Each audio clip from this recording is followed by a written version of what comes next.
Hello student, good afternoon. आज के हमारे वीडियो में हम आगे के चैप्टर है उनकी एक्सरसाइज करेंगे। चैप्टर नंबर 5 से लेकर 9 तक की।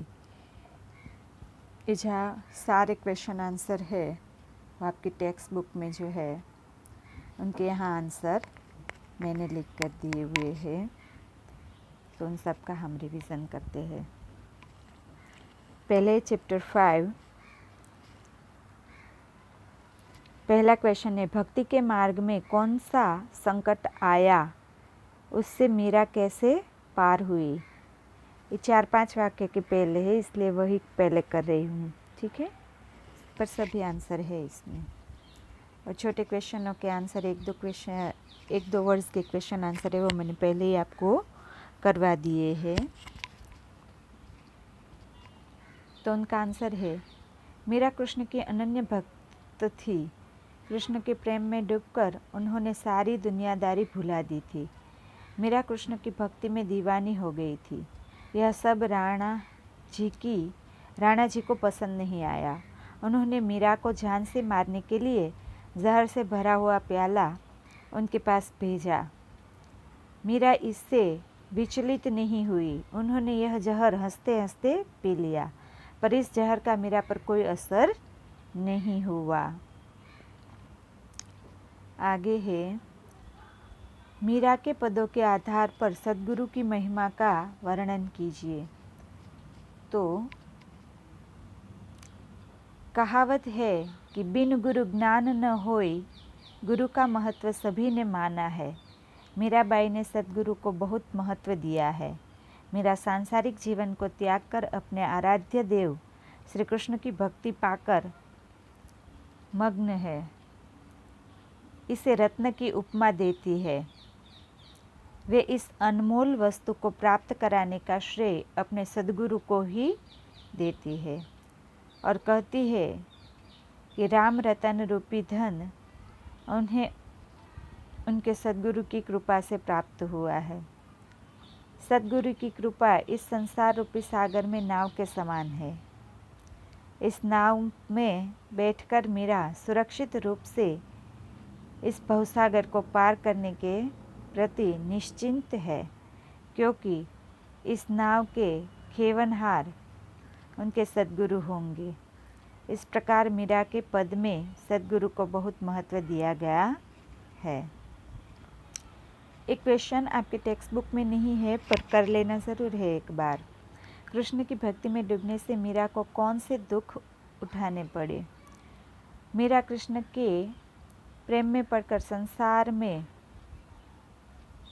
रुष्ट हो गई थी। उन्होंने संसार के नियमों को संसार के नियमों को, मर्यादाओं की भी परवाह नहीं की। उन्हें पैरों में घुंघरू बंधवा कर नाचते देख लोगों ने उन्हें पागल कहा। साधु संतों के साथ बैठी देखकर लोगों ने उनकी हंसी उड़ाई। सास को उनकी भक्ति भावना बिल्कुल अच्छी नहीं लगी। उन्होंने उन्हें कुलनाशिनी कहकर तिरस्कार किया।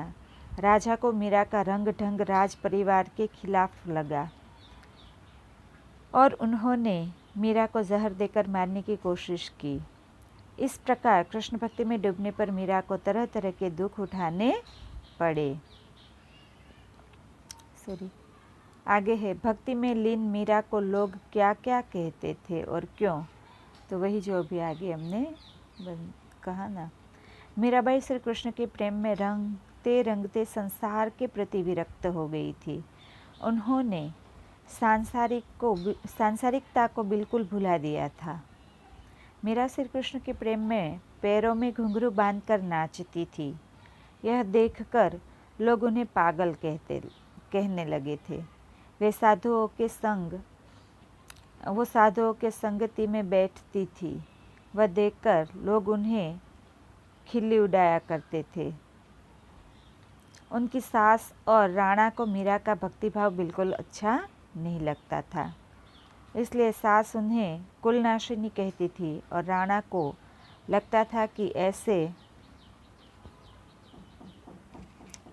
प्राणी को जीवित ही नहीं रहना चाहिए, इसलिए उन्होंने मीरा को जान से मारने के लिए विष का प्याला ही भेज दिया था। इस प्रकार भक्तिभाव में लीन मीरा को लोग तरह तरह से संबोधित करते थे।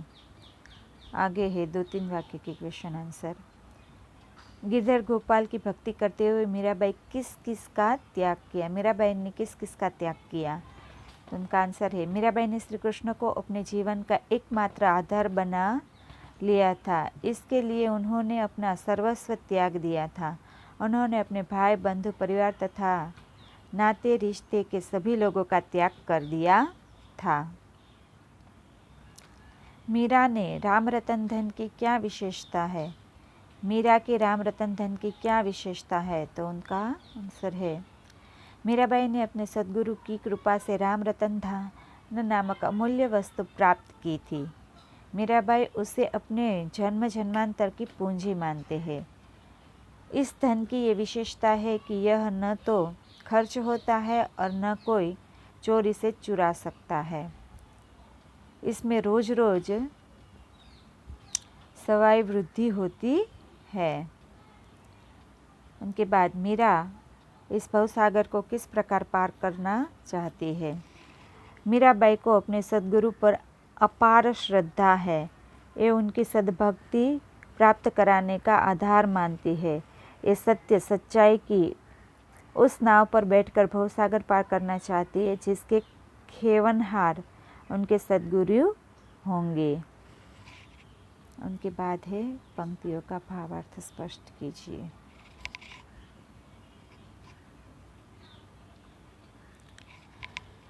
निम्नलिखित पंक्तियों का भावार्थ स्पष्ट कीजिए। पहले है, जन्म जन्म की पूंजी पाई जग में सबे खोवैया।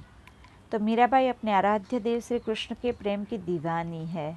उन्हें प्राप्त करने के लिए उन्होंने अपने भाई, बंधु, परिवार जनों और सभी सगे संबंधी से रिश्ता तोड़ लिया है।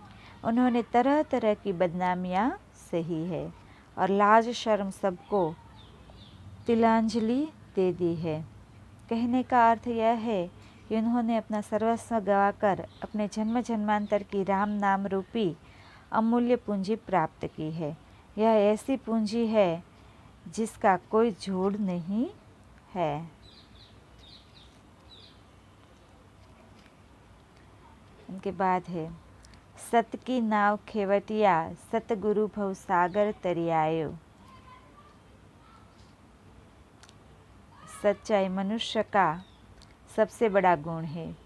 यदि कोई व्यक्ति सच्चे मन से अपने आराध्य देव का ध्यान करे और उसे सद्गुरु का सहयोग प्राप्त हो तो व्यक्ति को भवसागर से मुक्ति पाना कठिन नहीं है। मीराबाई को अपने सद्गुरु पर अटूट विश्वास है। उनके लिए सद्गुरु की कृपा इस संसार रूपी महासागर में नाव के समान है। इस नाव के सहारे वे सुरक्षित रूप से इस भवसागर को पार कर लेगी, इस बात का उन्हें पूरा विश्वास है। आगे टिप्पणी है, कालिदास। तो कालिदास संस्कृत भाषा के महान कवि थे। अपने आराध्य साहित्य से संस्कृत भाषा को विश्व भाषा का दर्जा दिलाने वाले महाकवि कालिदास विश्व कवि है। कालिदास ने रघुवंश व कुमार संभवम नामक 2 महाकाव्य, मेघदूतम तथा ऋतुसंहार नामक 2 खंडकाव्य और अभिज्ञा शाकुंतलम, विक्रमोर्वशीयम व मालविकाग्निमित्रम नाम के 3 नाटक लिखे हैं जो विश्व प्रसिद्ध है। उनके काव्य नाटकों का रूपांतर विश्व की लगभग सभी भाषाओं में हुआ है। उनके बाद है नेक्स्ट चैप्टर। निम्नलिखित प्रश्नों के उत्तर 4-5 वाक्य में लिखिए। तो पहला क्वेश्चन है, घायल हरिण शावक को बचाने के लिए कालिदास ने क्या क्या किया? तो उत्तर है, राजपुरुष दंतुल के बाण से घायल होकर हिरण शावक अपनी जान बचाने के लिए कुलाचे भरता हुआ कालिदास की गोद में आ गया था। तब कालिदास ने उसे अपनी गोद में समेटकर उसके घायल बदनों को सहलाते हुए उसे तरह तरह से सांत्वना दी थी, ठीक उसी तरह जैसे वे किसी घायल बच्चे को पुचकार कर धीरज बंधा रहे हो। मल्लिका के घर उन्होंने उसे दूध पिलाया, उसे राहत मिली। मल्लिका के घर राजपुरुष ने हिरणशावक को अपनी संपत्ति बताते हुए कालिदास से उसे सौंप देने का हठ किया, तो कालिदास ने स्पष्ट शब्दों में उसे जवाब दिया कि इस क्षेत्र में आखेट नहीं होता और यह हिरणशावक पार्वत्य भूमि की संपत्ति है। कालिदास अंत में राजपुरुष की परवाह नहीं करते और घायल हरिणशावक को अपने साथ लेकर अपने घर जाने के लिए निकल पड़ते हैं। इस प्रकार कालिदास ने हरिणशावक को बचाने के लिए हर संभव प्रयास किया। उनके बाद है कालिदास हरिणशावक को क्यों बचाना चाहते थे। कालिदास एक संवेदनशील व्यक्ति थे।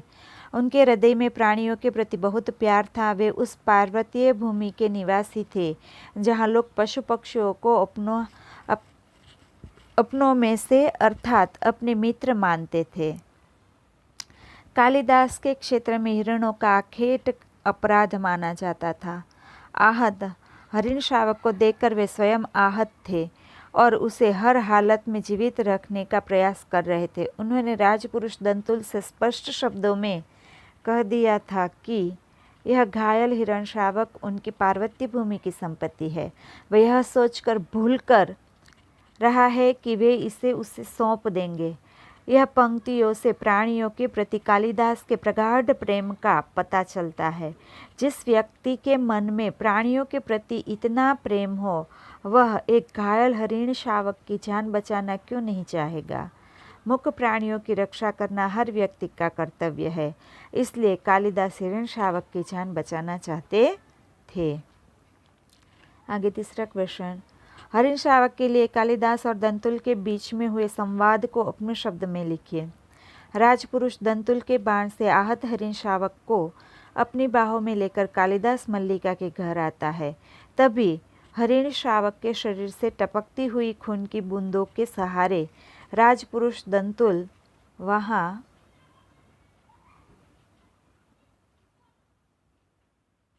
पहुंचता है और कालिदास से हरिणशावक की मांग करता है। इस बात को लेकर दोनों के बीच संवाद होता है।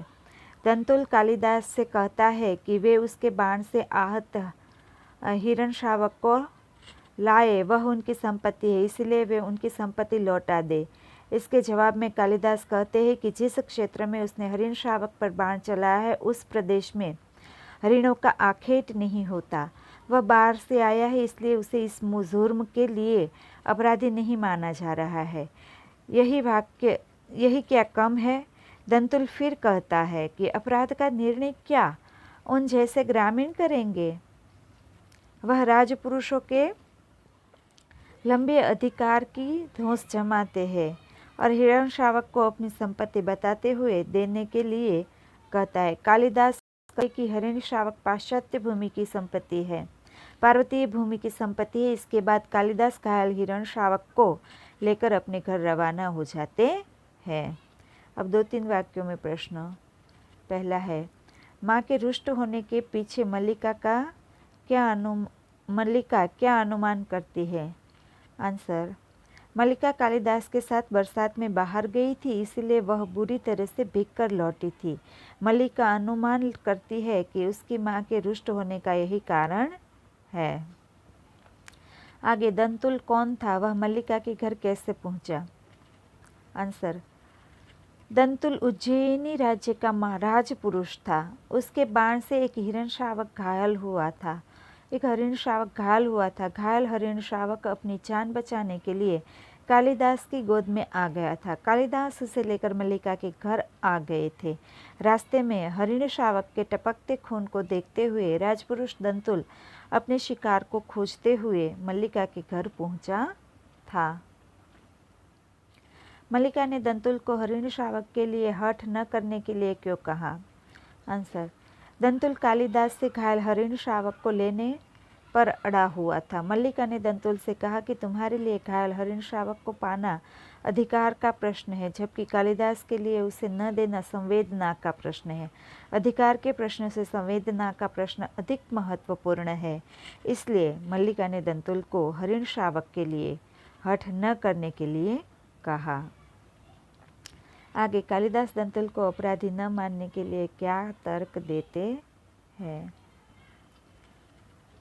तो उनका आंसर है, राजपुरुष दंतुल ने जिस क्षेत्र में हरिण श्रावक का आखेट किया था उस क्षेत्र में हिरणों का आखेट करना मना था। राजपुरुष दंतुल बाहर से आया था, इसलिए उसे यहाँ के नियम की जानकारी नहीं थी। कालिदास दंतुल को हरिण श्रावक का आखेट करने के लिए अपराधी न मानने के लिए यह तर्क देते हैं। उज्जैन की राज्यसभा कवि कालिदास का सम्मान किस तरह करना चाहती है? आंसर, उज्जैन की राज्यसभा का प्रत्येक व्यक्ति ऋतु संहार के लेखक कवि कालिदास को जानता है।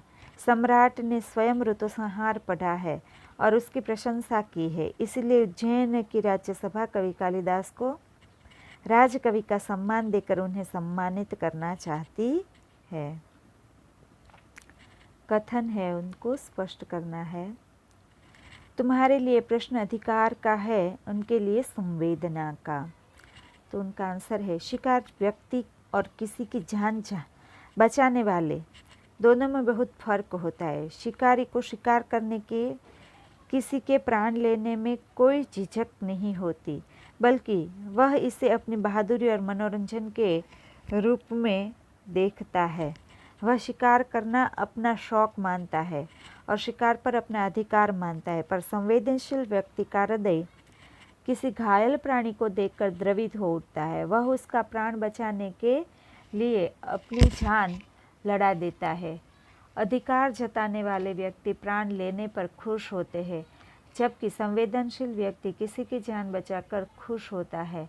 यदि कोई किसी को प्राण दे नहीं सकता है तो उसे किसी का प्राण लेने का भी अधिकार नहीं है।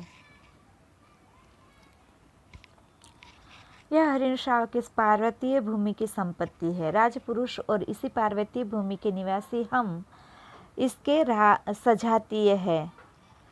उत्तर, पार्वतीय क्षेत्र में मनुष्य और पशु पक्षी में कोई अंतर नहीं है। दोनों प्राणधारी है और घायल होने पर दोनों को ही दर्द होता है। इसलिए पार्वतीय भूमि में मनुष्य और पशु पक्षी में सजातीय रिश्ता है। हम भूमि में जैसे मनुष्य को मारना अपराध है, ठीक उसी तरह पशु पक्षी को मारना भी अपराध है। इस क्षेत्र में कोई व्यक्ति किसी पशु का शिकार कर उसे अपनी संपत्ति जताना चाहे तो यहाँ के निवासियों को यह कदापि बर्दाश्त नहीं होता। इसीलिए कालिदास राजपुरुष दंतुल से यह वाक्य कहते हैं, पार्वतीय भूमि के पशु पक्षी की जान बचाने के लिए इस क्षेत्र के लोग अपनी जान लड़ा देते हैं, क्योंकि वे इन्हें अपने से अलग नहीं मानते। आगे निम्नलिखित शब्दों का अर्थ बताकर वाक्य में प्रयोग कीजिए। आस्तरण तो बिछोना, बच्चा आस्तरण पर सो रहा है। रुष्ट तो क्रुद्ध, बेटे की अशिष्टता देखकर पिताजी रुष्ट हो गए। दुर्वा यानी दुब, लोग दुर्वा को पवित्र घास मानते हैं। आखेट यानी शिकार, इस राज्य में पशु पक्षी का आखेट करना निषेध है। ये सारे मैंने आपको पहले भी करवा दिए हैं। फिर है दो समानार्थी शब्द, लहू खून रक्त, हरिण मृग हिरण, ऋतु मौसम ऋतु, दूध दुग्ध पेय। सर्वग्राही समास के भेद बताए, तो यहाँ इनके भेद भी लिखे हुए हैं। अब आगे है नेक्स्ट चैप्टर।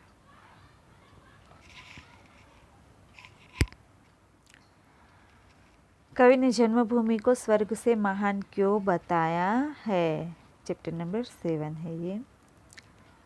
मनुष्य को अपनी जन्मभूमि से बहुत लगाव होता है। वह कहीं भी रहे पर उसका मन अपनी जन्मभूमि से पहुंचने के लिए लालायित रहता है। अपनी जन्मभूमि की धरा, नदियाँ, पर्वत, महापुरुष, महान नारियाँ, परंपराएं, रीति रिवाज उसे बांधे रहते हैं। वह अपनी जन्मभूमि के लिए अपना सर्वस्व त्याग करने के लिए तैयार रहता है। इस तरह कवि ने जन्मभूमि को स्वर्ग से महान बताया है। जन्मभूमि कविता में भारत भूमि की क्या क्या विशेषता बताई गई है। कवि ने भारत भूमि को स्वर्ग से भी महान बताया। कवि ने हिमालय को भारत भूमि का भाल बताया। यह गंगा, यमुना जैसी पवित्र नदियाँ है। भारत की धरती सुनहरी है और हरी भरी है। राम, लक्ष्मण, सीता ने इसे अपने चरण रज से पवित्र किया है। भगवान कृष्ण ने इस धरती पर भगवद गीता की रचना की थी। सावित्री, राधा तथा अहल्या जैसी महान नारियों की आभा से मानव जाति आलोकित है। ऋषि मुनियों ने ध्यान तपस्या से अद्भुत ज्ञान प्राप्त किया है। भारत जग में भातृभावना और वसुंध कुटुंब के प्रभाव की दिशा में कार्यरत है। जन्मभूमि कविता के आधार पर भारतीय नारी की महानता का वर्णन कीजिए। भारत में अनेक महान नारियाँ हुई है। सीता, सावित्री और अहल्या की गणना महान नारियों में की जाती है। सीता जी अपने पति राम के साथ 14 वर्ष वन में रही। इस दौरान उन्होंने तरह तरह के कष्ट सहने पड़े। वे अपने पवित्र धर्म पर सदा अडिग रही और उनका जीवन भारतीय नारियों के लिए आदर्श बन गया। सावित्री महान पवित्र नारी थी। उन्होंने यम से अपने पति का प्राण छुड़वाया था। अहल्या गौतम ऋषि की पत्नी थी। पति के शाप के कारण वे शिला बन गई थी। श्री राम के चरण स्पर्श से अहल्या का उद्धार हुआ था। सीता, सावित्री और अहल्या हमारे देश की महान नारियां थी। भारत विश्व शांति दूत क्यों कहलाते हैं? तो भारत एक शांति प्रिय देश है। सत्य, अहिंसा और राष्ट्रपिता महात्मा गांधी के आदर्श सिद्धांत थे। हमारा देश इस आदर्श का अक्षरशः पालन करता है। जब भी कभी विश्व में किसी देश में शांति भंग होती है तो भारत सबसे पहले आगे आकर शांति स्थापित करने की दिशा में पहल करता है। भारत की शांति सेना राष्ट्रसंघ के तत्वावधान में शांति स्थापित करने का कार्य करती है। शांति स्थापित करने में सदा अग्रणी रहने के कारण भारत को विश्व शांति दूत कहा जाता है। दो तीन वर्ग के प्रश्न वाक्य के। हिमालय के बारे में जन्मभूमि कविता में क्या कहा गया है? पर्वतराज हिमालय हमारे देश का गौरव है। यह संसार के सब पर्वतों से बड़ा और ऊंचा है। कविता में इसे भारत का गौरवशाली भाल कहा गया है। व्यक्ति ने धरती के गुण कैसे गाए हैं? कवि ने भारत की धरती को सुनहरी कहा है। कवि ने कहा है कि हमारी धरती सदा प्रफुल्लित और पुलकित रहती है। इस धरती को राम, लक्ष्मण और सीता अपने पैरों की धूल से पवित्र बना गए हैं। तीसरा, शांति, सत्य, अहिंसा का प्रचार करने वाले भारतीय महापुरुषों के नाम बताएं। तो शांति, सत्य और अहिंसा प्रचार करने वाले भारतीय महापुरुषों के नाम है गौतम बुद्ध, महावीर एवं महात्मा गांधी। पंक्तियों का भावार्थ स्पष्ट कीजिए। इनमें पहला है, जिसका गौरव भाल हिमालय। मनुष्य के शरीर में उसका भाल यानी कपाल सबसे महत्वपूर्ण अंग माना जाता है। हिमालय संसार में सबसे बड़ा और सबसे ऊंचा पहाड़ है। इसे भारत का सिर कहा जाता है। इस तरह हिमालय भारत का गौरव है। जड़ता बनी चेतना सरसी। गौतम ऋषि की पत्नी तपस्विनी अहल्या पति के शाप के कारण शिला के रूप में परिवर्तित हो गई थी। एक जीती जागती नारी चेतन से जड़ बन गई। वर्षों बाद राम ने चरण स्पर्श से वह पुनः चेतनावस्था में आई थी। वह वसुधैव बना कुटुंबकम। आज चारों ओर युद्ध का माहौल है, पर भारत मानव जाति को युद्ध से छुटकारा दिलाने के लिए मंत्रोच्चार सुझाव के द्वारा विश्व में शांति का प्रचार करने में लगा है। वह पृथ्वी पर रहने वाले सभी लोगों को परिवार की तरह मिलजुल कर रहने की सीख दे रहा है। आगे है चैप्टर नंबर 8, सुधा मूर्ति वाला। साक्षात्कार में सुधा ने अपनी दृढ़ता का परिचय कैसे कराया? तो साक्षात्कार में काफ़ी तकनीकी प्रश्न पूछे गए थे और सुधा मूर्ति ने अनेक सही उत्तर दिए थे, पर एक बुजुर्ग सज्जन ने कहा कि यह फैक्ट्री में मुख्य कार्यस्थल पर महिलाओं की नियुक्ति नहीं होती। उसका उत्तर सुनकर सुधा ने दृढ़तापूर्वक कहा कि आपको कहीं न कहीं से तो शुरुआत करनी होगी, वरना आपकी फैक्ट्री में कभी भी कोई महिला काम नहीं कर पाएगी। और सुधा को उस कंपनी में इंजीनियर के पद पर नियुक्त कर दिया गया। सुधा के स्थान पर अगर आप होते तो क्या करते? आज की नारी प्राचीन काल की नारी नहीं रह गई है। प्राचीन काल में महिलाओं के लिए विभिन्न कारणों से शिक्षा और विकास के अवसर उपलब्ध नहीं थे। वह पुरुष प्रधान समय था। तब महिलाओं के लिए बहुत कम क्षेत्र उपलब्ध थे। इसीलिए लोगों की धारणा बन गई थी कि महिलाएं कुछ निश्चित कार्य ही कर सकती है। आज महिलाओं के लिए शिक्षा, तकनीकी, राजनीति, व्यवसाय, विज्ञान आदि हर क्षेत्र खुले हैं। प्रत्येक क्षेत्र में महिलाएं पुरुषों के साथ कंधे से कंधा मिलाकर कार्य कर रही है। वे कार्यालयों में नियुक्ति से लेकर शिक्षा, विज्ञान, व्यवस्थापिका, इंजीनियर, नेता आदि सभी रूपों में अपना महत्व सिद्ध कर चुकी है। इसलिए सुधा के स्थान पर यदि मैं होता तो किसी महिला संगठन से संपर्क कर किसी चैनल पर बड़े पैमाने पर डिबेट आयोजित करता, ताकि देश की सभी शिक्षित युवतियों को अपने साथ होने वाले भेदभाव की जानकारी होती है। इस प्रकार के नियोक्ताओं की आंखें खुल जाती।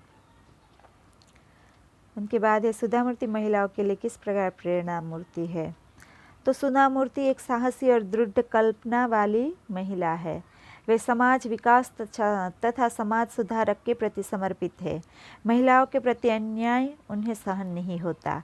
टेल्को टाटा की ओर से इंजीनियरों की आवश्यकता वाले विज्ञापन में महिलाओं के लिए आवेदन न करने वाले वाक्य के खिलाफ उन्होंने आवाज़ उठाई और टेल्को में इंजीनियर के पद पर पहली महिला के रूप में उनकी नियुक्ति हुई। इसके बाद उन्होंने अपने पति नारायण मूर्ति के साथ इन्फोसिस जैसी कंपनी की स्थापना की। वे इन्फोसिस फाउंडेशन की चेयरपर्सन बनी और इसके माध्यम से उन्होंने समाज विकास, लेखन, समाज सुधार, शिक्षा, चिकित्सा, गरीब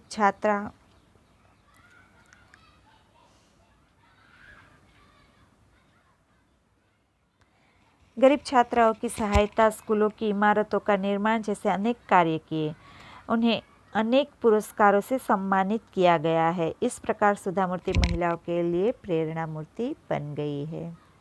2-3 वाक्य के प्रश्न। टेल्को के विज्ञापन में चौंकाने वाली क्या बात थी? उत्तर।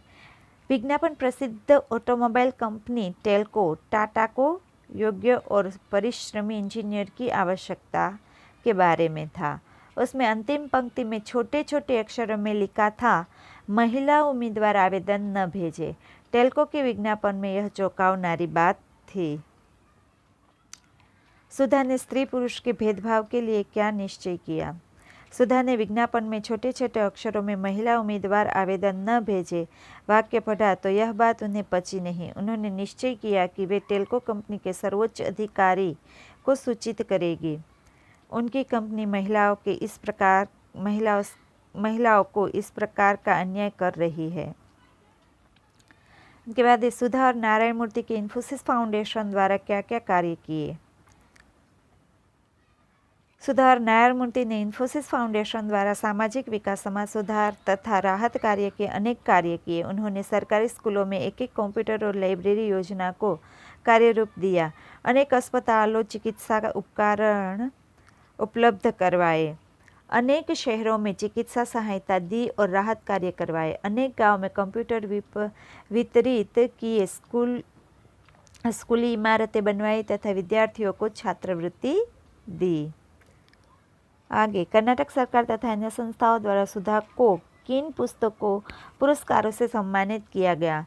सुधा को अनेक कार्यों के लिए अनेक पुरस्कार दिए गए।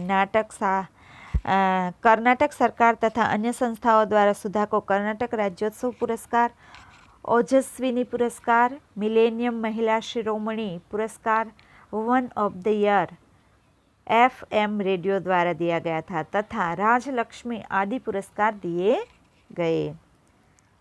विज्ञापन की अंतिम पंक्ति पढ़कर सुधा के मन में क्या विचार आया? विज्ञापन की अंतिम पंक्ति पढ़कर सुधा के मन में विचार आया कि यह तो स्त्री पुरुष के बीच असमानता की बात है। इस भेदभाव को सहना उसके बस की बात नहीं है। वह इसका डटकर विरोध करेगी। आगे वृद्ध सज्जन ने साक्षात्कार के समय स्नेहमयी वाणी में सुधा से क्या कहा? तो वृद्ध सज्जन ने साक्षात्कार के समय स्नेहमयी वाणी में सुधा से कहा कि यह फैक्ट्री में मुख्य कार्यस्थल पर किसी महिला की नियुक्ति नहीं की जाती, अतः उस जैसी मेधावी लड़कियों को अनुसंधानशालाओं में जाकर कार्य करना चाहिए। उनके बाद है इन्फोसिस फाउंडेशन ने कर्नाटक के सरकारी स्कूलों के लिए क्या किया?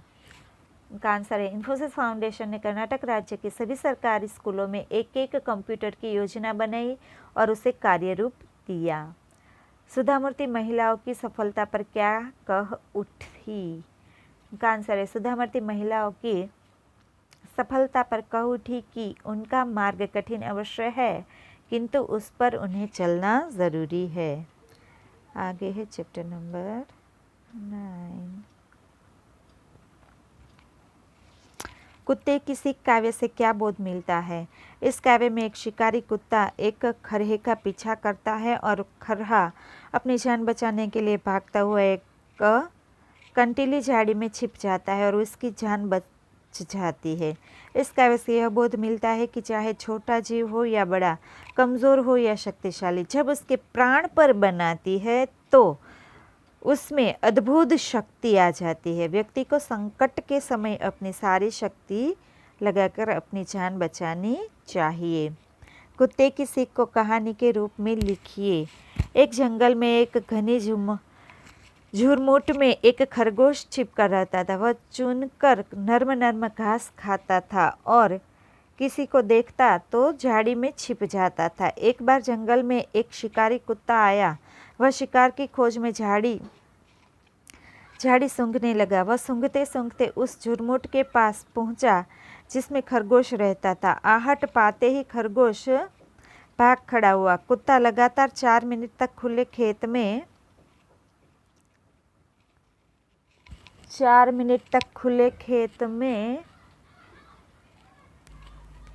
उसका पीछा करता रहा, पर वह उसे पकड़ नहीं सका। तब तक सामने एक कंटीली झाड़ी आई और खरगोश छलांग लगाकर उसमें छिप गया।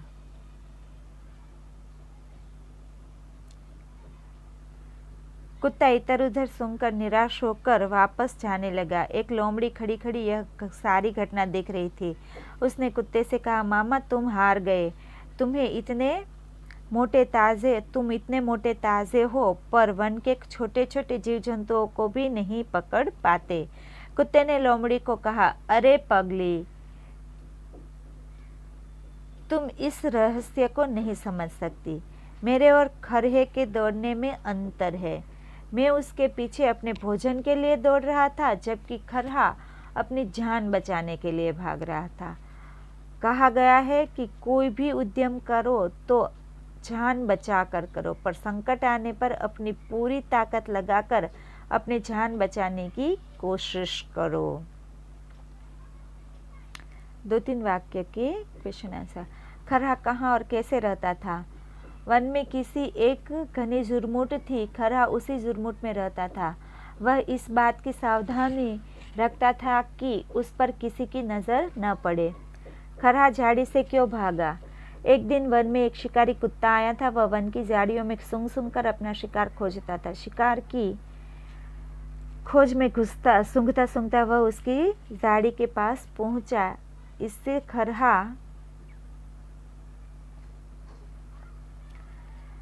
खरहा रहता था, जिसमें खरहा रहता था। कुत्ते की सांस का स्वर सुनकर जब उसकी आंख खुली तो वह अपनी जान लेकर भागा। कुत्ता निराश क्यों हुआ? 4 मिनट तक कुत्ता खरहे के पीछा करता रहा। अंत में सामने एक घनी कंटीली झाड़ी देखकर खरहा छलांग लगाकर उसमें घुस गया। कुत्ते के लिए कंटीली झाड़ी में घुसना संभव नहीं था, इसलिए वह निराश हो गया। कुत्ते की और खरहे की घटना को देखने वाली लोमड़ी ने कुत्ते से क्या कहा? कुत्ता 4 मिनट तक खुले खेत में खरहे का पीछा करता रहा, पर वह उसे पकड़ नहीं पाया। तभी सामने कंटीली झाड़ी देखकर खरहा उसमें घुस गया। इस घटना को देखने वाली लोमड़ी ने कुत्ते से कहा, इतने मोटे ताजे हो फिर भी थक जाते हो और वन के जीव जंतु को भी नहीं पकड़ पाते। कुत्ते ने लोमड़ी को क्या उत्तर दिया? लोमड़ी ने कुत्ते से कहा कि वह इतना मोटा ताजा है फिर भी थक जाता है और छोटे छोटे जीव जंतु को भी नहीं पकड़ पाता। यह सुनकर कुत्ते ने कहा, यह बात नहीं है, वास्तव में मैं अपने भोजन के लिए दौड़ रहा था, पर खरहा अपनी जान बचाने के लिए अपनी सारी शक्ति लगा रहा था, इसलिए मैं उसे नहीं पकड़ पाया। रोटी कमाने के लिए विषय में शास्त्रों में क्या बताया? कुत्ते की सीख काव्य के आधार पर कम बताइए। शास्त्रों ने कहा है कि अपनी जान बचाकर ही रोटी कमानी चाहिए। रोटी के लिए जान को खतरे में नहीं डालना चाहिए। इस कथा काव्य में भी कुत्ता और खरगोश के जरिए यही सीख दी गई है। कुत्ते ने लोमड़ी को भेद की कौन सी बात बताई? कुत्ते ने लोमड़ी को भेद की बात बताई कि वह अपने भोजन के लिए खरहे के पीछे दौड़ रहा था, लेकिन खरहा अपनी जान बचाने के लिए भाग रहा था, इसलिए वह अपनी जान पर खेलकर कंटीली झाड़ी में कूद गया और उसने अपनी जान बचा ली। पर मैं जान पर खेलकर कंटीली झाड़ी में नहीं घुस सकता। लोमड़ी क्या देख रही थी? लोमड़ी खेत में कुत्ते को खरहे का पीछा करते हुए तथा खरहे का बीहड़ वन में छिप जाना और कुत्ते का इधर उधर सूंघकर वापस जाना देख रही थी। भावार्थ स्पष्ट कीजिए निम्नलिखित पंक्तियों का। कहते हैं, सब शास्त्र कमाओ रोटी जान बचाकर, पर संकट में प्राण बचाओ सारी शक्ति लगाकर। तो शास्त्रों में कहा गया है कि जान महत्वपूर्ण है। अपनी जीविका के लिए वही उद्यम करो जिसमें जान पर कोई आँच न आए, पर जब जान पर संकट आ जाए तो प्राण रक्षा के लिए अपनी पूरी शक्ति लगा दो। ऐसे अवसर पर शरीर में विशेष शक्ति आ जाती है। तो यहाँ हमारा ये सारा रिवीजन समाप्त होता है और हमारा वीडियो भी यहीं तक रहेगा। Thank you student.